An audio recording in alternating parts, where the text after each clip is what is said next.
ছোট্ট একটা শব্দ, জেনোসাইড, অত্যন্ত ভয়ঙ্কর, অত্যন্ত গুরুতর, যার অর্থ গণহত্যা।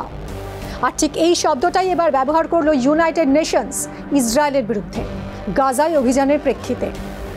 21 মাসের সামরিক অভিযানে গাজা ভূখণ্ডের 85% জমি এখন ইসরায়েলের নিয়ন্ত্রণে। এই অভিযোগ খোদ রাষ্ট্রপুঞ্জের। রাষ্ট্রপুঞ্জ মানবাধিকার পরিষদের গাজা বিষয়ক বিশেষ দূত ফ্রান্সিস্কা অ্যালবানিজ বৃহস্পতিবার ইসরায়েলের বিরুদ্ধে গণহত্যার অভিযোগে পদক্ষেপের সুপারিশ করেছেন। এখন প্রশ্ন হলো যে রাষ্ট্রপুঞ্জ যখন গণহত্যা বলছে, এর গুরুত্ব আসলে কতটা, এই অভিযোগে কি হয়, আর বিশ্ব রাজনীতিতে এর প্রভাবই বা কেমন? রাষ্ট্রপুঞ্জ কি বলেছে?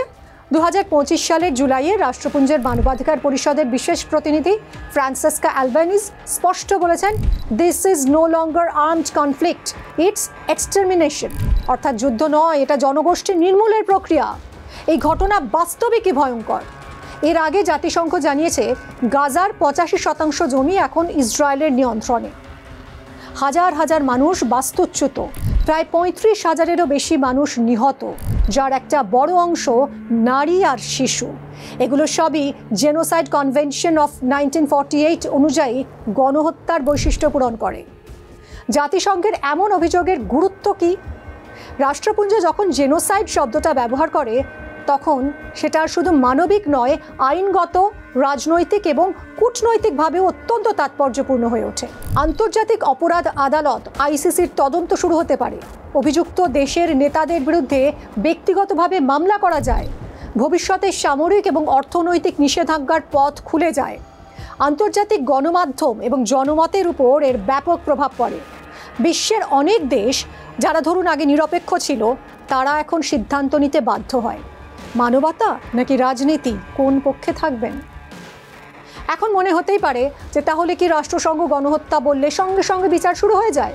না, সব কিছু এত সহজ তো নয়। রাষ্ট্রপুঞ্জ সরাসরি কাউকে শাস্তি দিতে পারে না। তারা বলতে পারে, রিপোর্ট করতে পারে, সুপারিশ করতে পারে, কিন্তু বিচার প্রক্রিয়া শুরু করতে হলে দরকার আন্তর্জাতিক আদালতের অনুমোদন এবং দেশগুলোর সহযোগিতা। আর এখানেই আসে রাজনীতি। মার্কিন যুক্তরাষ্ট্র বা অন্য কোনো শক্তিধর রাষ্ট্র যদি কোনো পক্ষকে সমর্থন করে, তাহলে সেই বিচার অপেক্ষাকৃত ধীরে কিংবা আদৌ নাও হতে পারে। ইতিহাস তাই বলে। তবুও রাষ্ট্রপুঞ্জের এই রায় এক ধরনের নৈতিক রেফারেন্স পয়েন্ট, যা ইতিহাসে থেকে যায় এবং ভবিষ্যতে জবাবদিহির ভিত্তি তৈরি করে। গাজার আয়তন মাত্র 365 বর্গ কিলোমিটার, কলকাতার চেয়েও ছোট, কিন্তু এখানে বাস করেন 23 লক্ষেরও বেশি মানুষ। এটি পৃথিবীর অন্যতম ঘন বসতিপূর্ণ অঞ্চল। ইউনাইটেড নেশনসের মুখপাত্র স্টিফেন ডুজারিক বলেছেন, either the residents have been evicted or they have been asked to leave. অর্থাৎ মানুষগুলো হয় আগেই উচ্ছেদ হয়ে গেছে, না হলে সরাসরি বলা হয়েছে চলে যাও, এখনই জায়গা খালি করে দাও, নয়তো মরো। সাম্প্রতিক তথ্য অনুযায়ী দক্ষিণ গাজার খান ইউনুস ও রাফা এলাকা থেকে 80,000 মানুষকে নতুন করে সরে যেতে বলেছে ইসরায়েল। কিন্তু প্রশ্ন হচ্ছে, তাদের যেতে বলছে কোথায়? যে এলাকাগুলোকে নিরাপদ বলা হচ্ছে, সেখানে তো কয়েকদিন পর পরই বিমান হামলা হচ্ছে। এটা কি শুধুই কাকতালীয়, নাকি ধাপে ধাপে গাজার পুরো ভূখণ্ডকে বসবাসের অযোগ্য করে ফেলা হচ্ছে? বিশেষজ্ঞরা বলছেন, এটা মোটেও কোনো র্যান্ডম ঘটনা নয়, এটা স্ট্র্যাটেজিক ডিসপ্লেসমেন্ট, খুব কৌশলী একটা পদক্ষেপ। ডুজারিক জানিয়েছেন যে দক্ষিণ গাজার দুটো এলাকা থেকে সম্প্রতি প্যালেস্টিনিয়ানদের সরে যাওয়ার নির্দেশ দিয়েছে টেল আভিভ। এর ফলে 80,000 মানুষ নতুন করে বাস্তুচ্যুত হতে পারেন। এরই মধ্যে আবার স্বশাসিত গাজা কর্তৃপক্ষ জানিয়েছে, গত 24 ঘন্টায় ইসরায়েলি সেনার হামলায় 12 জন ত্রাণকর্মী সহ 118 জন নিহত হয়েছেন। গুরুতর জখম 581 জন। 21 মাসের এই যুদ্ধে মারা গেছেন 35,000-এরও বেশি মানুষ, তার মধ্যে প্রায় 14,000 শিশু। ইসরায়েল দাবি করে তারা শুধুই হামাসকে টার্গেট করছে, কিন্তু প্রশ্ন হলো, শিশুরা কি হামাসের অংশ? হাসপাতালের নবজাতক ইউনিট কি টেররিস্ট ক্যাম্প? ইসরায়েলের কথা আর কাজে তো কোনো মিল নেই। গাজায় এখন হাসপাতাল নেই, স্কুল নেই, সেফ জোন বলে কিছু নেই। যেখানে মানুষ আশ্রয় নিচ্ছে সেখানেই হামলা। এই অবস্থায় এবার রাষ্ট্রপুঞ্জের মানবাধিকার পরিষদের বিশেষ দূত ফ্রান্সিসকা অ্যালবানিজ ইসরায়েলের বিরুদ্ধে গণহত্যার অভিযোগে আন্তর্জাতিক পদক্ষেপ নেওয়ার সুপারিশ করেছেন। তিনি বলেছেন, this is no longer an armed conflict, it's এক্সটারমিনেশন।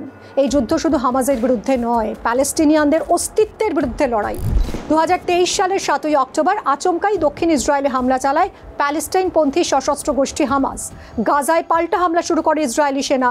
21 মাস ধরে চলা যুদ্ধে কাতার, মিশরের মতন দেশগুলোর মধ্যস্থতায় বেশ কয়েকবার সাময়িক সংঘর্ষ বিরতি হয়েছে ঠিকই, কিন্তু এখনো পর্যন্ত যুদ্ধ থামার কোনো লক্ষণ নেই। 365 বর্গ কিলোমিটারের এই ভূখণ্ডের 23 লক্ষ প্যালেস্টিনিয়ান বাসিন্দার অর্ধেকেরও বেশি খান ইউনুস, রাফা সহ বিভিন্ন শরণার্থী শিবিরে আশ্রয় নিয়েছেন। কিন্তু সেখানেও ধারাবাহিকভাবে হামলা চালাচ্ছে ইসরায়েলি প্রধানমন্ত্রী বেঞ্জামিন নেতানিয়াহুর ফৌজ। 2023 সালের 7ই অক্টোবরের পর থেকে গাজা আর আগের মতো নেই। সেই ধুলোমাখা শহরটা, যেখানে অলিতে গলিতে ছিল ছোট ছোট দোকানে ভরা, যেখানে সন্ধেয় বাচ্চারা ফুটবল খেলতো, আজ সেখানে শুধুই বারুদের ধোঁয়া আর ধ্বংসস্তূপ। গাজায় এখন মানুষ ঘুমায় না, জেগে কাঁপে। শিশু, গর্ভবতী মহিলা, বৃদ্ধ কেউ রেহাই পাচ্ছেন না। ভোর হলে তারা জানেন না আদৌ সেই দিনটা তারা বাঁচবেন কিনা, খাবার মিলবে কিনা। এক একটা বোমা যেন ইতিহাসকে মুছে দিচ্ছে। 2.3 মিলিয়ন মানুষের মধ্যে অর্ধেকই শরণার্থী শিবিরে আশ্রিত, আর বাকি অর্ধেক ঘর, কাজ, পরিবার সব হারিয়ে দিগ্ভ্রান্ত। জানতে ইচ্ছা করে, এত মানুষ মেরে মানচিত্র দখলের এই লড়াই কবে থামবে? সব দেশ একজোট হয়ে বলবে এনাফ, মানুষ মারার এই অন্যায় আর নয়, শেষ হোক এই দীর্ঘ অমানবিক অধ্যায়। আপনি কি মনে করেন? কমেন্ট করে জানান আমাদের। আরও অনেক ভিডিও দেখার জন্য দেখতে থাকুন নিউজ 18 বাংলা ডিজিটাল।